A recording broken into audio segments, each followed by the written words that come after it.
Boa noite, irmãos, graça e paz do Senhor a todos. Aqueles que estão conosco pela primeira e segunda vez de maneira muito especial, sejam bem-vindos. É uma alegria tê-los aqui, nós queremos que você volte tantas vezes quantas o Senhor lhe trouxer, mas também aqueles que costumeiramente têm vindo, nós também estamos felizes que você esteja conosco mais uma vez. De modo muito especial, você que está conosco pela internet, pela TV, pelo sinal da TV Marcha, nós queremos dar os bem-vindos.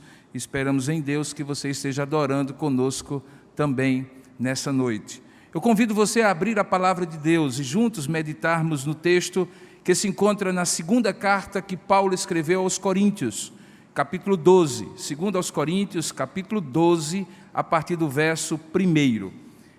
Segundo aos Coríntios, capítulo 12, a partir do verso 1. Se você esteve pela manhã, você deve ter iniciado conosco essa jornada de refletir nesse texto da Sagrada Escritura.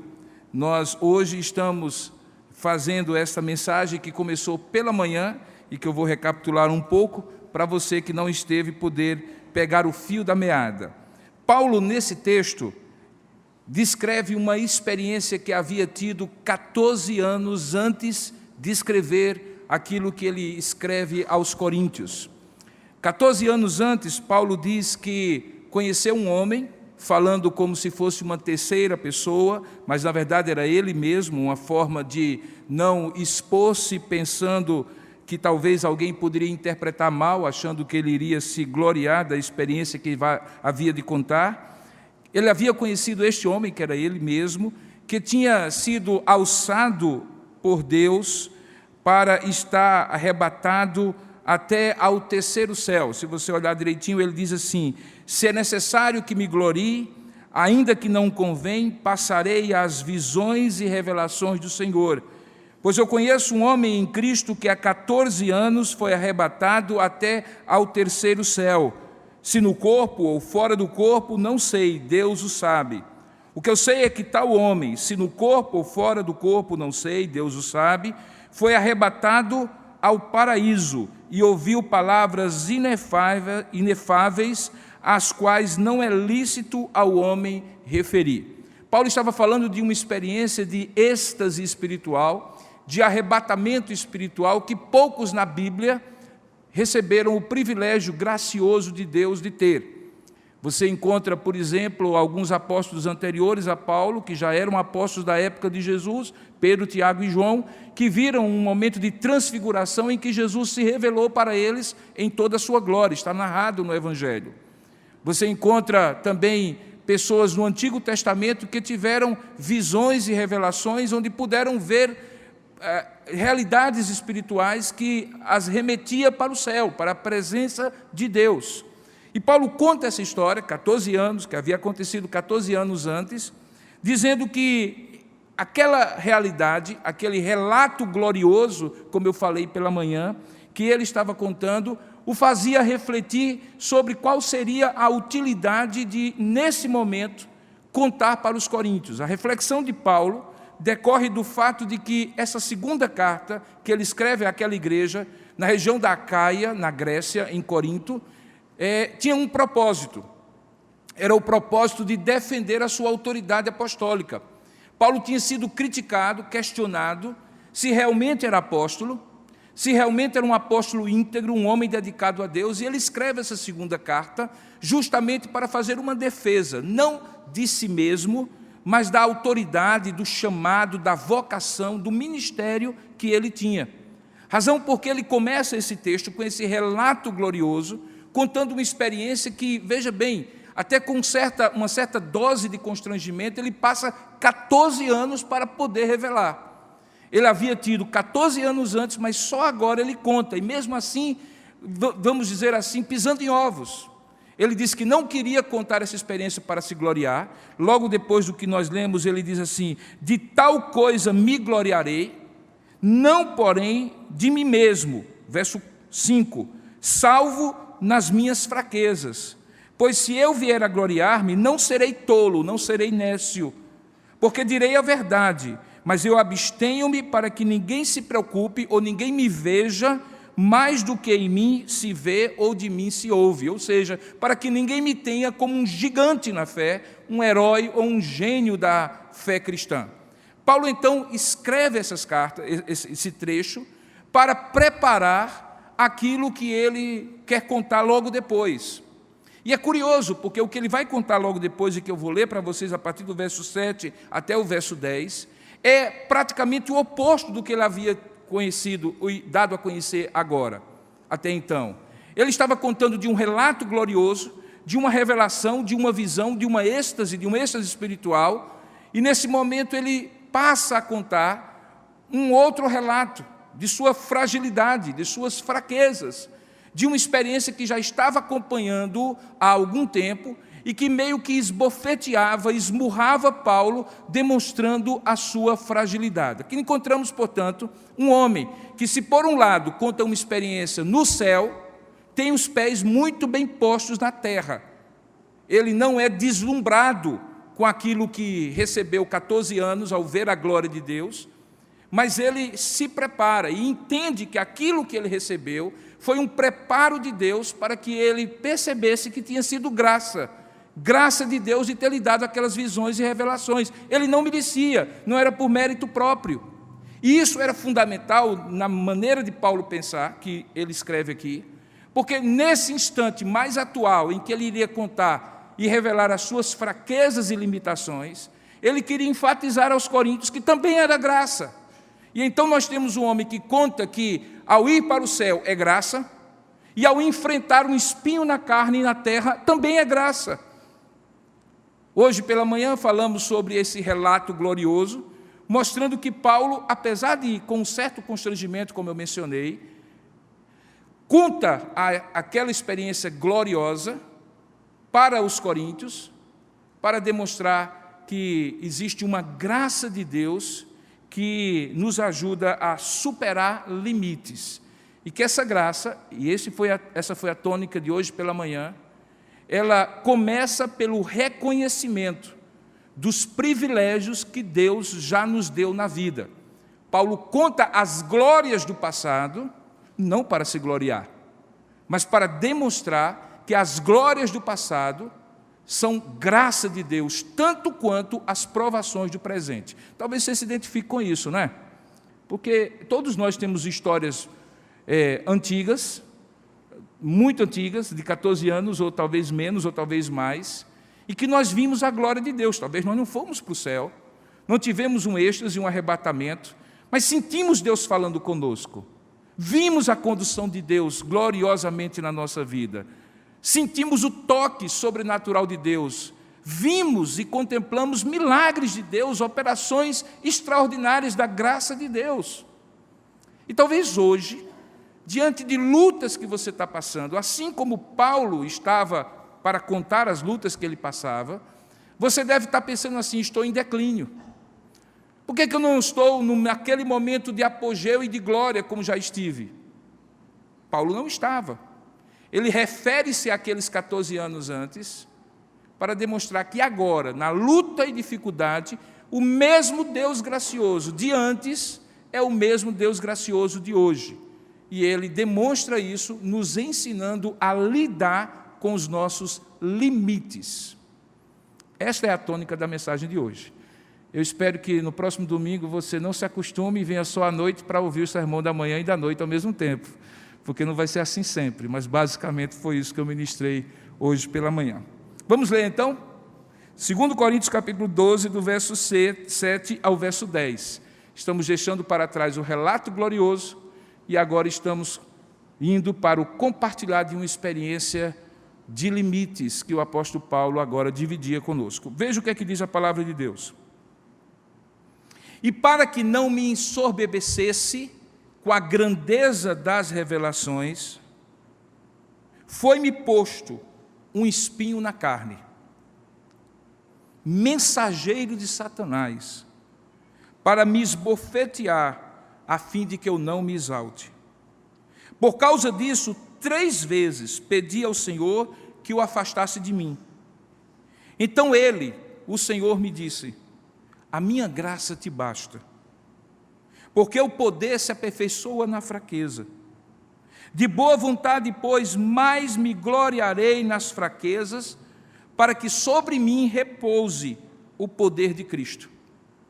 Pelo que eu sinto até prazer nas fraquezas, nas injúrias, nas necessidades, nas perseguições e nas angústias por amor de Cristo, porque quando sou fraco, então é que sou forte. Que Deus abençoe a sua palavra lida. Amém? Vamos falar com Ele agora? Vamos pedir que Ele fale também ao seu coração e de maneira tão individual que você perceba por que você veio hoje à noite aqui, qual era o propósito de Deus trazê-lo aqui para falar essa palavra. Curva a sua cabeça então, feche os seus olhos, peça a Deus para a palavra chegue ao seu coração de maneira gloriosa. Vamos orar juntos. Ó Deus amado e querido Pai, nenhum de nós teria qualquer capacidade, Senhor, de entender a Tua palavra, de perceber a Tua mensagem, para a qual o Senhor nos trouxe aqui neste lugar, se não fosse pela iluminação do Teu Espírito. És Tu e somente Tu, Senhor, que abre o nosso entendimento, que dilata a nossa capacidade de absorver a Tua palavra, não de maneira intelectual e racional, mas de um modo espiritual, porque o Teu Espírito fala conosco coisas espirituais que não se discernem, que não se compreendem de modo natural. E é isso que nós te pedimos nessa noite. Há uma mensagem só para ser pregada nesta noite, aquela que Tu puseste no meu coração e eu quero compartilhar com este povo que se chama pelo Teu nome. Mas cada pessoa que está aqui com um propósito que o Senhor trouxe. Aplica, pois, esta palavra, que é única, a cada necessidade, a cada coração dos que estão aqui e dos que estão participando à distância, de modo que possamos ouvir a Tua voz de modo tão singular e tão pessoal, que possamos sair daqui dizendo: Deus falou comigo, Deus falou e atendeu a minha oração, Deus supriu a minha necessidade, Deus alimentou a minha vida. Fala e faça isso, Senhor, pois é isso que nós te oramos, e a Ti nós daremos toda a honra e toda a glória, em nome e para a glória de Jesus. Amém. Queridos irmãos, todos nós, como eu falei pela manhã e repito agora, temos os nossos limites. Na verdade, eu particularmente distingo, faço uma diferença entre aquilo que nós chamamos de limites e o que nós chamamos de limitações. E não é apenas um jogo de palavras. Eu entendo que limites estão postos. Eu, por exemplo, não posso estar em 2 lugares ao mesmo tempo. Até gostaria. Mas eu não tenho o dom da ubiquidade, de estar em 2 lugares ao mesmo tempo, porque eu tenho um limite do meu corpo.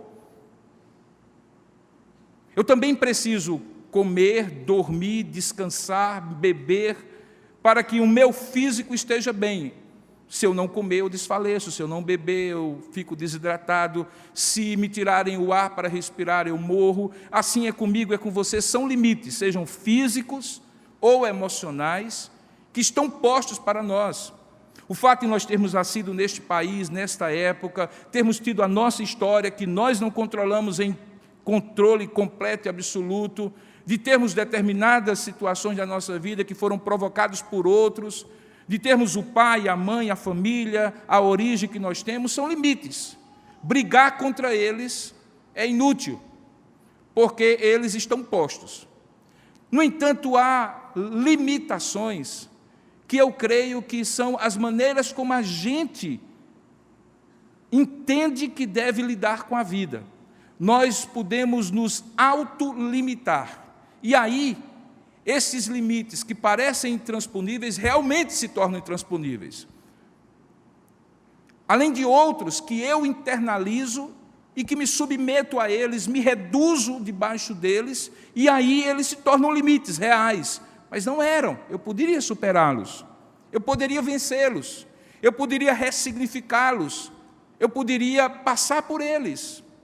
Uma pessoa, por exemplo, e isso nos encanta, são várias histórias que acontecem, que não teve as oportunidades que a maioria das pessoas teve, sequer tinha o que comer, não tinha como estudar, vivia num ambiente de uma família disfuncional e, de repente, por meio do seu próprio esforço, de uma oportunidade recebida e utilizada, aproveitada pela pessoa, supera. E aquela história que seria uma história para a derrota final, de repente se torna uma história para a vitória final. E isso nos encanta, porque essa pessoa, ela se tornou alguém que não se limitou às suas limitações autoimpostas, ela superou as limitações. Quando Paulo conta essa história, nós entendemos que aqui Paulo não está se limitando, ele não está, digamos assim, se acomodando, se conformando àquela situação. Primeiro porque ele entende que aquela situação tinha um propósito. Veja o primeiro verso que nós lemos, o verso 7. Ele diz assim: e para que não me ensoberbecesse com a grandeza das revelações. Então ele já havia feito uma reflexão e havia entendido que aquilo que ele iria contar tinha um propósito. Ora, se tinha um propósito, Paulo não estava contando porque queria reclamar com os coríntios daquela limitação. Ele também não estava contando porque não tinha feito uma reflexão e visto todas as formas possíveis de superar aquela situação. Mas ele tinha chegado a uma conclusão de que havia um propósito naqueles limites que agora ele iria contar. E o propósito tinha a ver com aquilo que ele havia contado antes. Ele tinha tido uma visão gloriosa, 14 anos, e nós falamos hoje pela manhã, quando nós experimentamos uma glória, um prestígio, uma fama, ou qualquer coisa que nos produza uma certa sensação de suficiência, de satisfação, de sermos alçados a um nível acima de todos os demais, o nosso caminho natural, humano, carnal, é na direção da vaidade, do orgulho, da soberba, da autossuficiência. Imagine, havia apóstolos, inclusive, que nunca tinham tido essa experiência de Paulo, e agora Paulo conta essa experiência, e aí ele diz: para que eu não me ensoberbecesse, então eu vou contar o que aconteceu. Então entenda que ele fez a reflexão, e é importante, em primeiro lugar, que a gente entenda que se nós quisermos experimentar a graça que supera os limites na nossa vida, é preciso entender os propósitos dos limites na nossa vida. Há limites que são postos para nós superarmos, mas há limites que são postos para nós entendermos por que é que eles estão na nossa vida.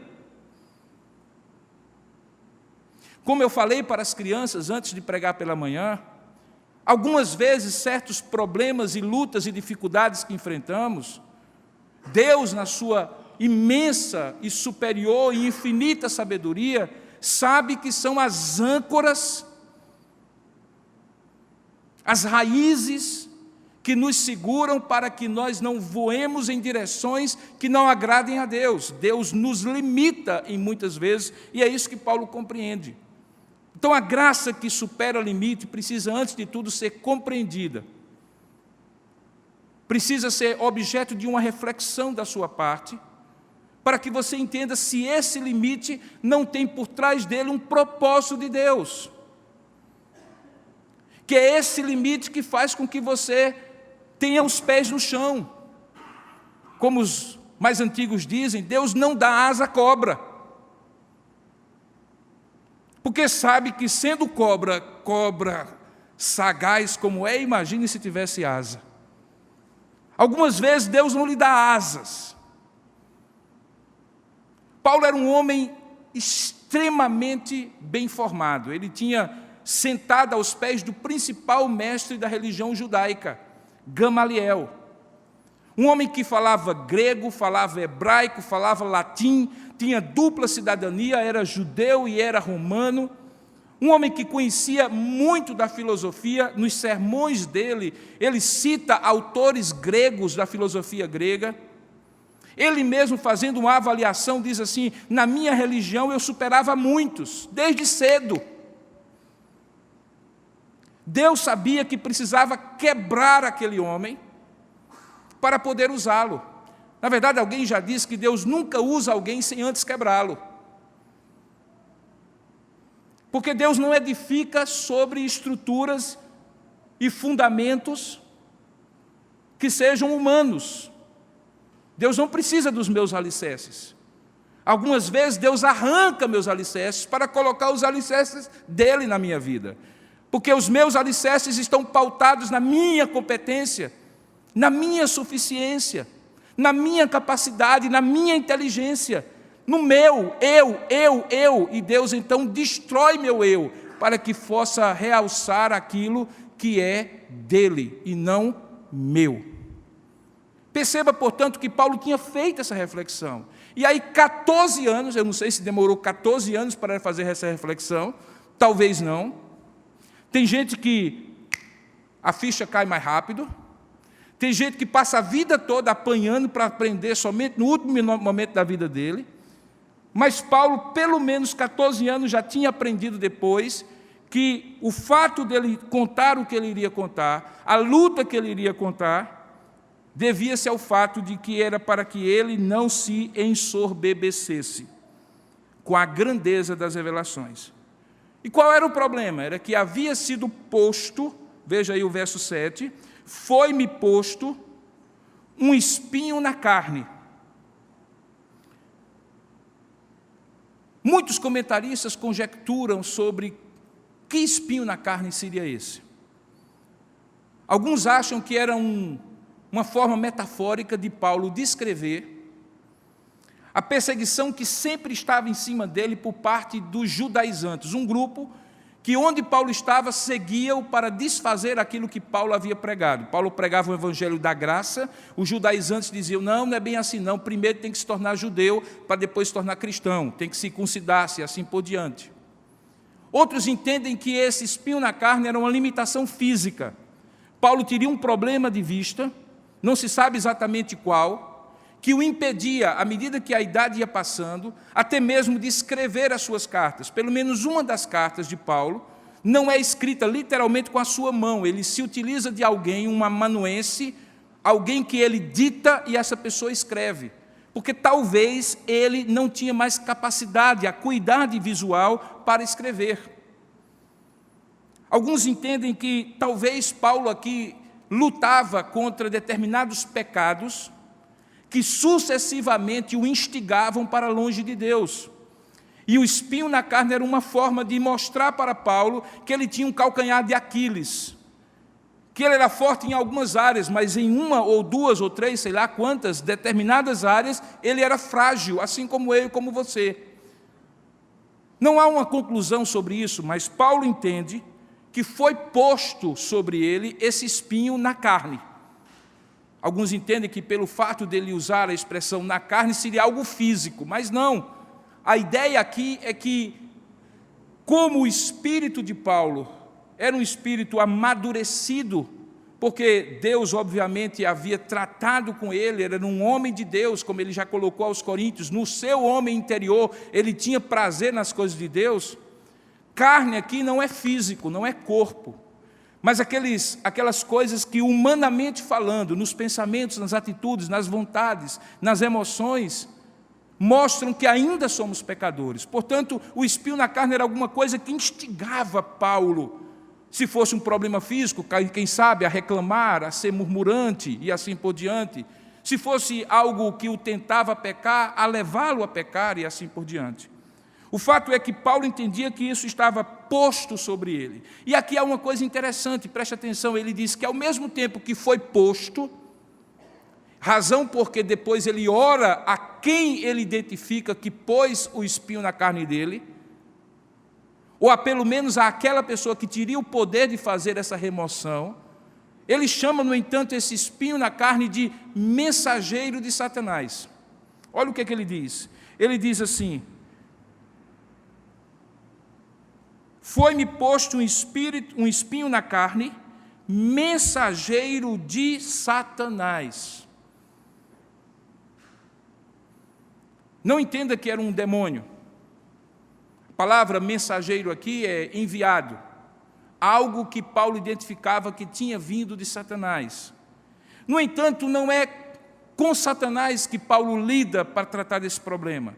Porque logo depois, no versículo 8, ele diz, por causa disto, 3 vezes pedi a quem? Ao Senhor, que o afastasse de mim. Paulo compreendia então que, embora de modo imediato o instrumento para que ele não se ensoberbecesse era um espinho na carne enviado por Satanás, por trás daquela situação havia alguém que a tudo controlava, e é a este alguém que tudo controlava na vida de Paulo que ele roga por 3 vezes, pedindo que ele o afastasse. Aqui existe uma boa teologia de como é que nós devemos lidar de modo equilibrado com as coisas de Deus e com a luta espiritual e a batalha espiritual contra o diabo e seus anjos e suas artimanhas.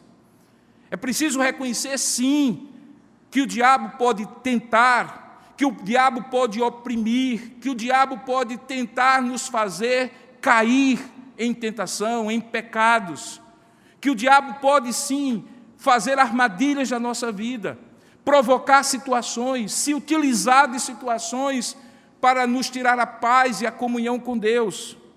Mas é preciso entender que nada ele faz se Deus, no controle absoluto, não tiver um propósito naquilo que ele está deixando o diabo fazer. Eu sei que pode parecer meio sádico imaginar um Deus que se utiliza do diabo para mexer conosco, para nos provar, para nos fazer mais humildes. Mas veja, não é porque Deus tem alguma coisa contra você, Ele fez isso com o seu próprio Filho. Eu convido você a abrir em Mateus capítulo 4, na descrição da tentação de ninguém mais, ninguém menos do que o próprio Jesus Cristo. E há um detalhe lá que é muito significativo e que lhe permite ter uma boa compreensão destas coisas, de como é que Deus se utiliza até mesmo das artimanhas do inimigo para nos tratar. Veja como é que diz Mateus capítulo 4, verso 1. Diz assim: logo depois do batismo de Jesus, a seguir, foi Jesus levado por quem? Pelo Espírito. Esse Espírito está em letra maiúscula porque significa o Espírito Santo. E ele foi levado pelo Espírito para onde? Para o quê?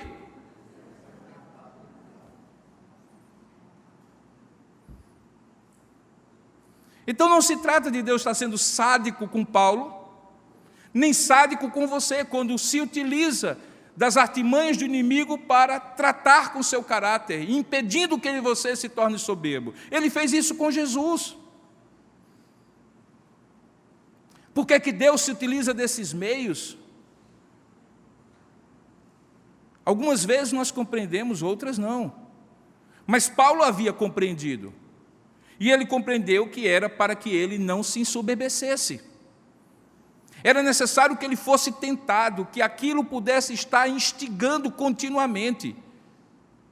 Sinceramente, eu não vou dizer o que o texto não diz, mas é quase como Paulo dizendo assim: Deus sabe que eu sou flor que não se cheira, que se Ele deixar eu sozinho, que se Ele não me humilhar, me fazer dependente dEle, me quebrantar, se utilizando até do inimigo, eu vou me tornar uma pessoa tão autossuficiente, tão incapaz de depender de Deus, tão orgulhoso, tão soberbo.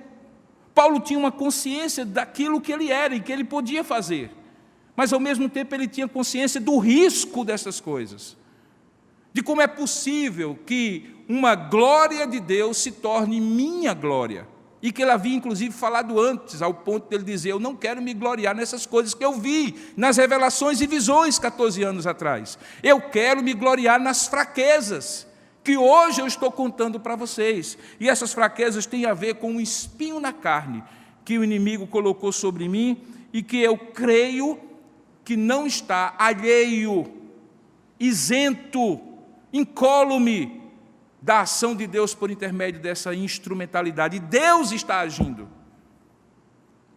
Um outro personagem no Antigo Testamento passou uma experiência semelhante a Paulo. Você conhece o nome dele? Jó. 42 capítulos estão lá descritos antes do livro de Salmos. E é curioso porque ali nós temos quase que um plano cinematográfico. Sabe aquele filme que aparece uma cena que está acontecendo em um determinado cenário, e que as coisas estão acontecendo e as pessoas estão achando que ela aquele roteiro, aquelas ações estão limitadas àqueles personagens daquela cena, mas aí, de repente a câmera corta e aparece simultaneamente o que estava acontecendo em outro ambiente e que provocava aquelas situações primeiramente demonstradas. Um plano de câmera diferente, é isso que acontece com Jó. Logo, a narrativa fala sobre o que está acontecendo no céu para depois o que está acontecendo na terra. E fica claro que o que está acontecendo com Jó na terra, quando ele perde tudo, até mesmo a família, é proveniente de um desafio que foi feito. Quando Deus diz para Satanás, um dia em que ele se apresenta diante de Deus, sim, porque por mais curioso que seja, Satanás, que um dia foi Lúcifer, um anjo, um querubim ungido, tem que se submeter a Deus e se apresentar diante dele como criatura, porque ele não é tão poderoso e nem Deus é. Deus então o desafia e diz: observaste o meu servo Jó, como é um homem íntegro, reto e que se desvia do mal? E aí Satanás diz para Deus: também, o Senhor o abençoa com tudo, desse jeito até eu. Ele não diz exatamente isso, mas é o que ele sugere. E então diz: ok, então você está autorizado a tocar nas coisas dele. E Satanás faz: então agora eu vou. E derruba provações e tentações e lutas sobre Jó. E aí essa sucessão de situações fazem com que Jó faça uma reflexão profunda por causa das razões do sofrimento humano. E aí quando chega no final do seu livro, Jó chega à mesma conclusão que Paulo chega. Ele diz assim: Senhor, agora eu me arrependo e me abomino no pó. Jó falando com Deus. Porque antes, eu te conhecia, Deus, de ouvir falar, lá na igreja presbiteriana de Tambaú. Mas agora meus olhos te veem. E o que é que abriu os olhos de Jó? As provações que o inimigo, sob a soberana vontade de Deus, foi permitido fazer contra Jó. Aqui nós encontramos novamente Paulo reconhecendo que o espinho na carne era de Satanás. Mas quando ele ora, perceba, diz o texto, que por causa disso, o verso 8, 3 vezes ele pede a quem? A Satanás? Não, ele pede ao Senhor que o afastasse dele. Paulo então compreende, primeiro, que havia uma razão neste limite. Segundo, ele compreende a dinâmica do que está acontecendo. Irmãos, coisa pior do que passar por lutas é não entender a dinâmica dessas lutas. Os problemas vêm e você naturalmente procura culpados. E naturalmente, para proteger o seu ego, você procura culpados fora de você. Então, coisas que aconteceram antes, gente que fez isso, gente que fez aquilo, circunstâncias outras. Você é só vítima. Só vítima. Você é o coitado da história. Mas se você for mais profundo, você vai perceber que mesmo quando pessoas fazem coisas ruins contra você, você não controla o que as pessoas fazem contra você, mas você poderia ter controlado a maneira de você reagir, desde o primeiro momento e agora nesse momento que você está fazendo a reflexão. E aí você começa a dizer assim, de repente talvez eu cooperei com isso. De repente talvez eu não agi da melhor maneira. De repente eu confiei demais, não deveria ter confiado. De repente eu me abri demais, não deveria ter me aberto. De repente eu não fui firme o suficiente. De repente eu permiti demais. De repente eu também retaliei, eu também fiz, eu também revidei. E aí você passa de culpar os outros a culpar a si mesmo. Como eu gosto de dizer, a culpa é importante, mas ela não é mobilizante. Quando você encontra o culpado, ok. E daí?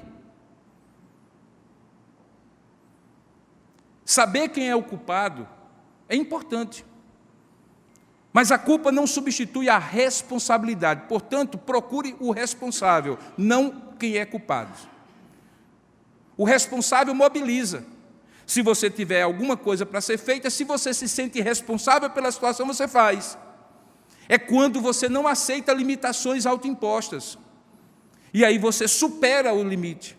Mas há circunstâncias em que, mesmo que você entenda que tem uma participação, que tem uma responsabilidade, você sabe que existe uma mão invisível, a mão divina, que no fundo e em última instância será a mão que poderá resolver.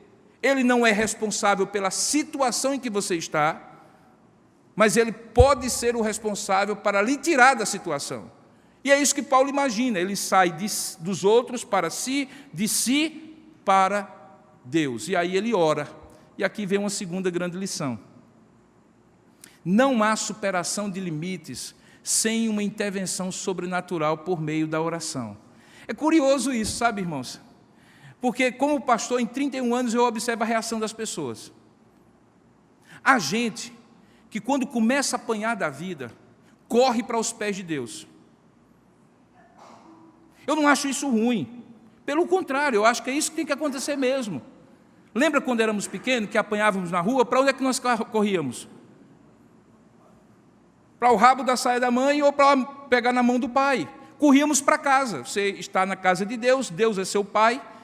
É natural que quando você apanha da vida, você venha para cá. Mas tem uns filhos de Deus, tem umas filhas de Deus, que eu não consigo entender, a não ser um orgulho e uma soberba muito grande. Tem gente que diz assim, pastor, eu não estou indo para a igreja não, porque eu estou passando uma provação muito grande, eu não quero ver ninguém, não quero que ninguém me veja chorando.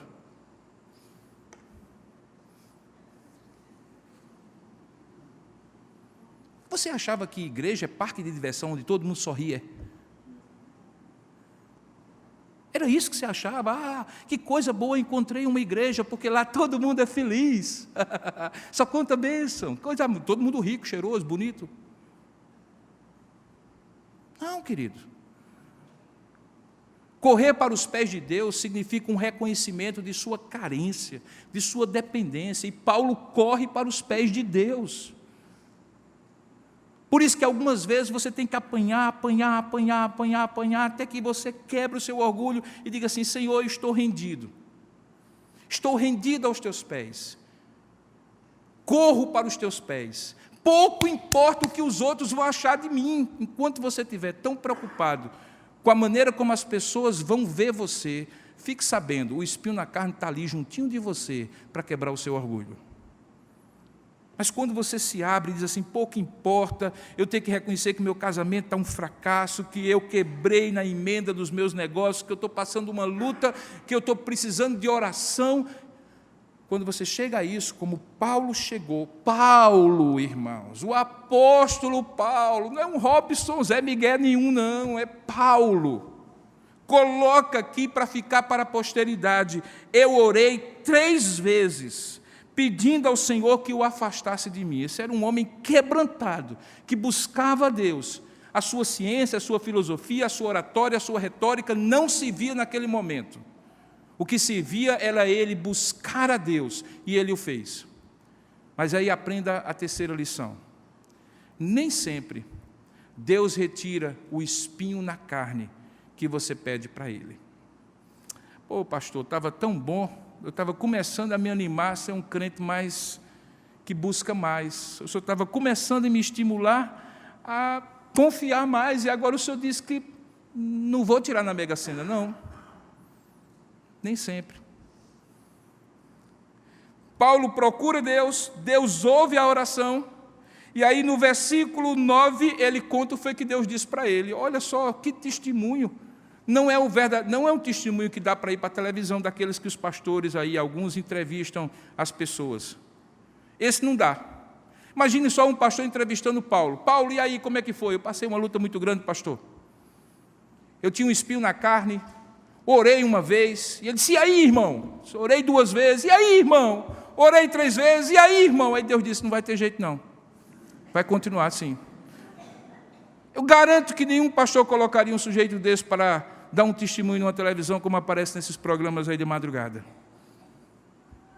Mas não é isso que Paulo imagina. Ele não está contando um contra-testemunho, ele não está fazendo uma contra-propaganda, ele não está dizendo que não deu certo. Ele está dizendo que deu muito mais certo. Veja, quando você ora e pede a Deus para que algo dê certo, pode ser que Deus diga assim, eu tenho um jeito melhor. Você diz assim, mas olha, para dar certo tem que ser assim, Senhor. Aí Deus diz assim, não, tem um jeito melhor. O meu jeito melhor é dizer o seguinte, o espinho vai ficar, mas a minha graça vai lhe acompanhar. É o que Deus diz, Ele diz assim, então Ele me disse, verso 9, a minha graça te basta. A ideia aqui é, a minha graça é suficiente, não vai precisar de mais nada. E Ele dá a razão, veja que Deus até se dá o direito de explicar a Paulo, e Paulo transmite aos Coríntios, sabe por quê? Ele diz assim, o poder se aperfeiçoa na fraqueza. Antes ele havia falado que a glória de Deus havia revelado para ele visões e coisas inefáveis que ele nem julgava que seria capaz de contar.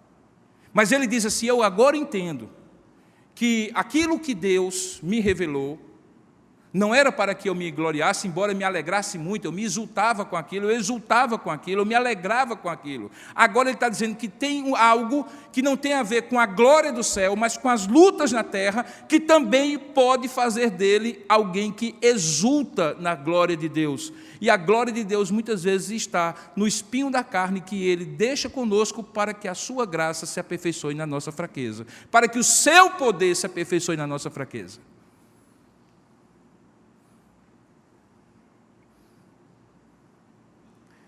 Ele me diz, a minha graça te basta porque o poder se aperfeiçoa na fraqueza. Que poder é esse aí? Ele diz lá na frente, de boa vontade, pois, eu mais me gloriarei, e a palavra é a mesma de antes, ou seja, eu mais exultarei nas minhas fraquezas, que ele tinha dito antes que era o motivo dele exultar, e não as revelações e visões. Ele então agora diz, agora muito mais eu vou me gloriar nasquelas minhas fraquezas. Para quê? Para que sobre mim repouse o poder de Cristo. O poder, portanto, que ele estava falando era esse. Paulo, das duas uma, você quer viver a vida baseada no seu poder, ou você quer viver a vida baseada no poder de Deus? Pega um copo. Quem você quer que encha a sua vida? O seu poder ou o meu poder? Porque não dá para, na sua vida, dois princípios levarem você à frente.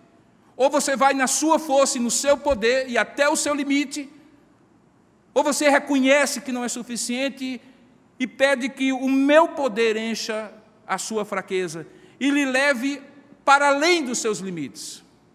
Adivinha o que Paulo decidiu? Adivinha o que Paulo optou? Vou aproveitar para tomar uma aguinha aqui.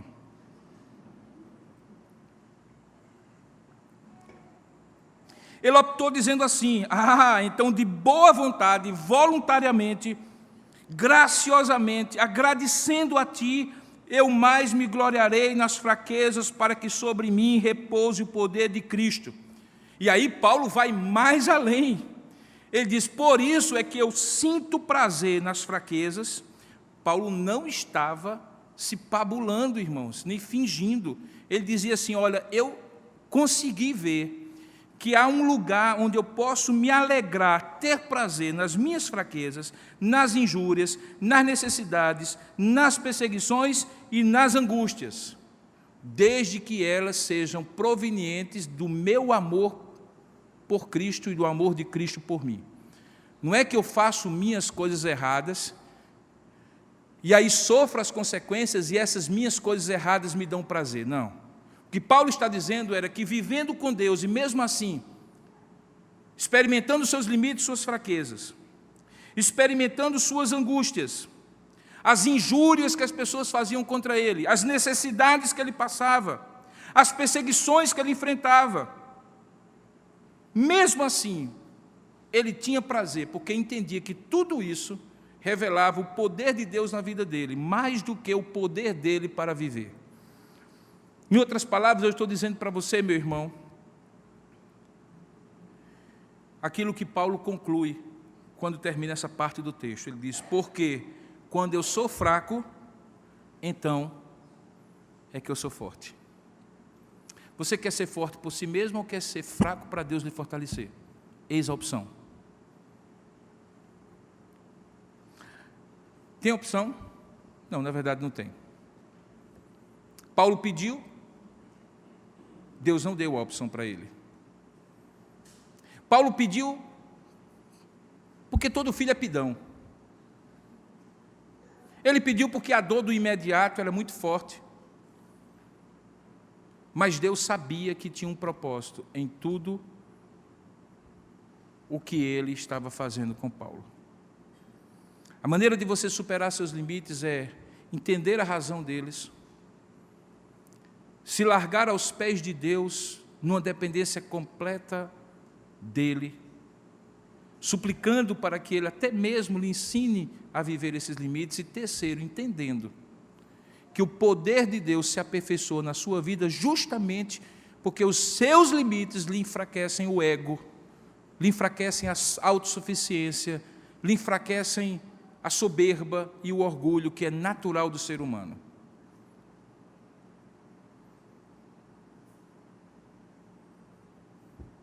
Algumas vezes, quando eu falo para pastores e líderes, eu tenho uma palestra que eu sempre gosto de dar, chamada A Bênção do Fracasso. Parece um paradoxo, né? É. Porque normalmente a gente reconhece bênção no sucesso, na vitória, nas coisas que positivamente nós conseguimos, aí dizendo assim, Deus me abençoou.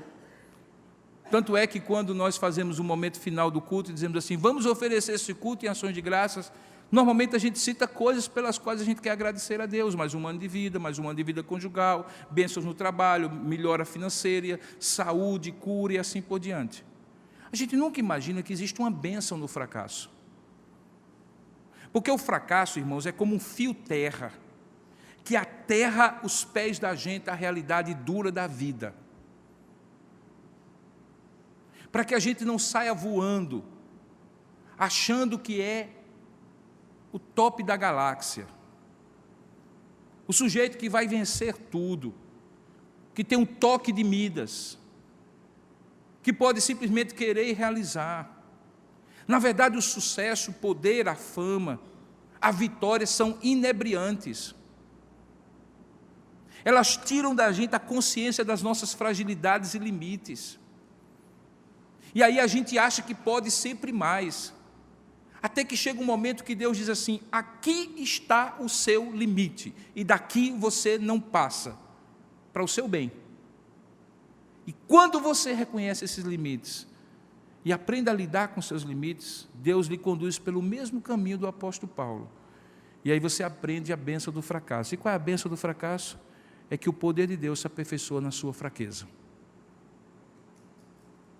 Ele não se aperfeiçoa no seu sucesso nem na sua força, porque o seu sucesso e a sua força lhe inebriam, lhe embriagam, achando que foi você que fez, que foi você que conseguiu. Não.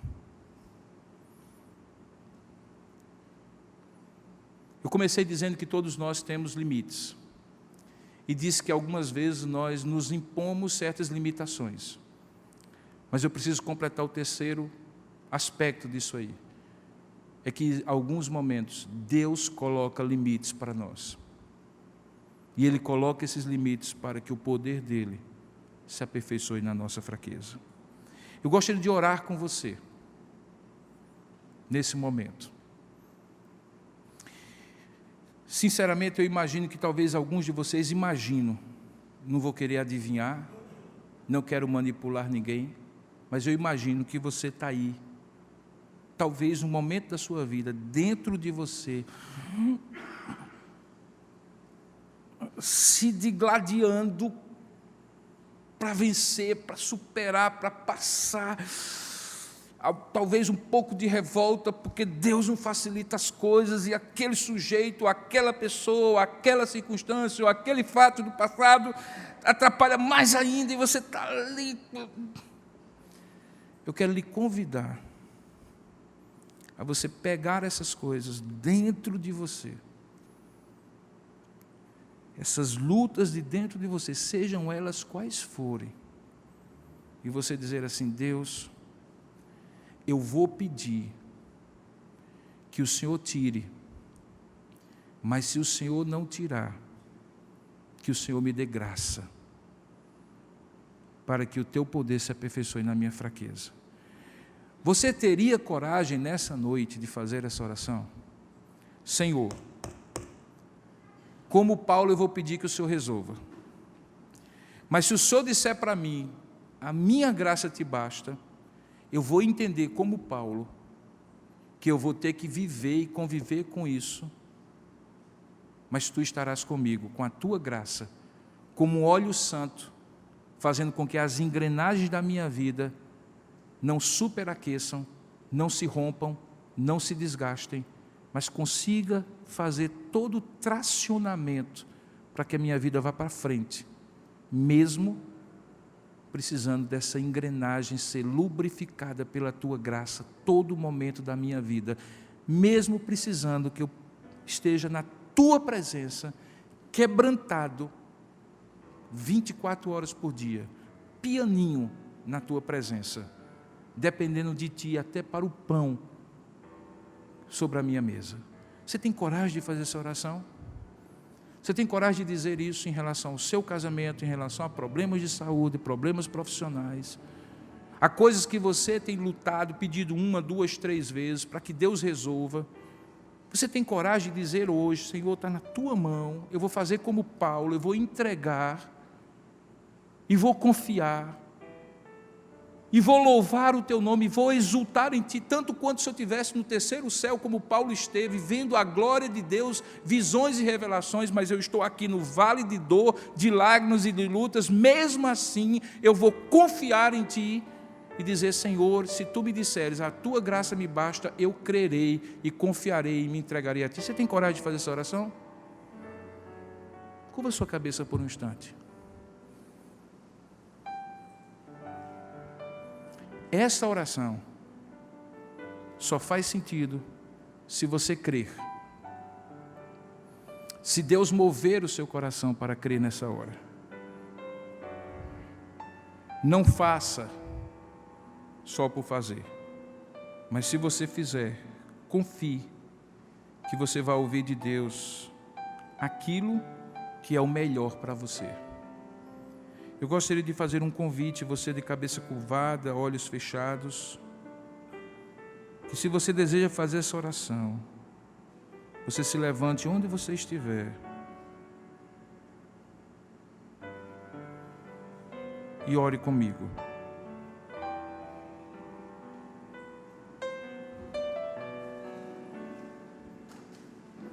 Vamos manter nossa cabeça curvada e nossos olhos fechados.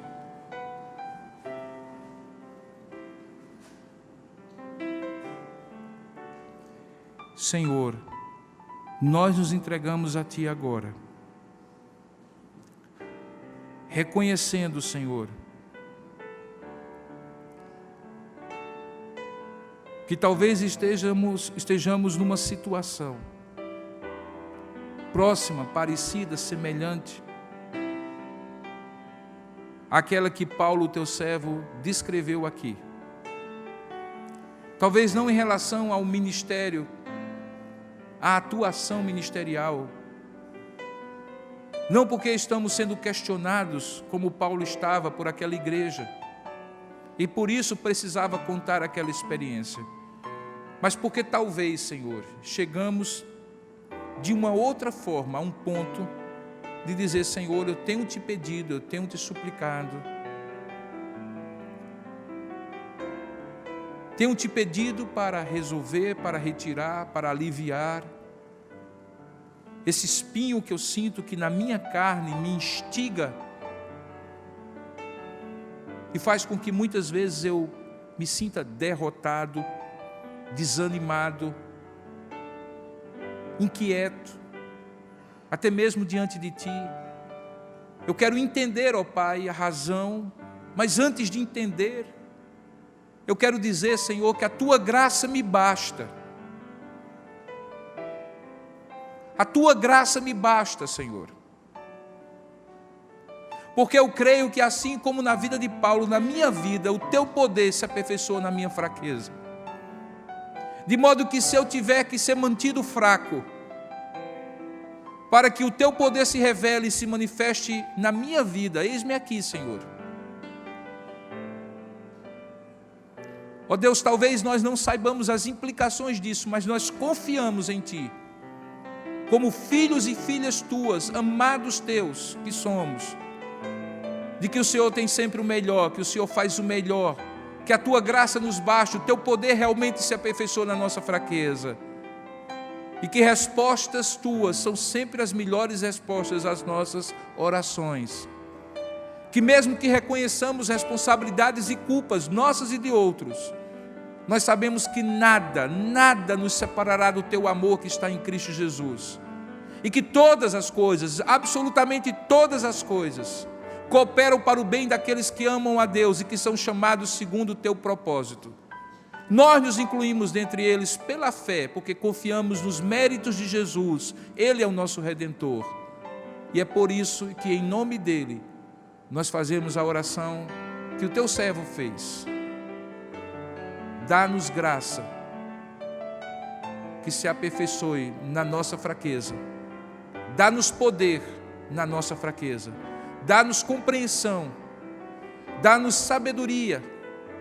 Dá-nos confiança e paciência. Mesmo que tenhamos que lidar com espinhos da carne, com provações e lutas nessa vida, inclusive aquelas que acontecem conosco porque somos Teus, porque somos Teus servos, e todo aquele que quiser viver piedosamente em Cristo Jesus padecerá perseguição. Pedimos isso, Pai, em nome e para a glória de Jesus, e a Ti nos entregamos. Amém, Senhor. Podemos sentar, irmãos.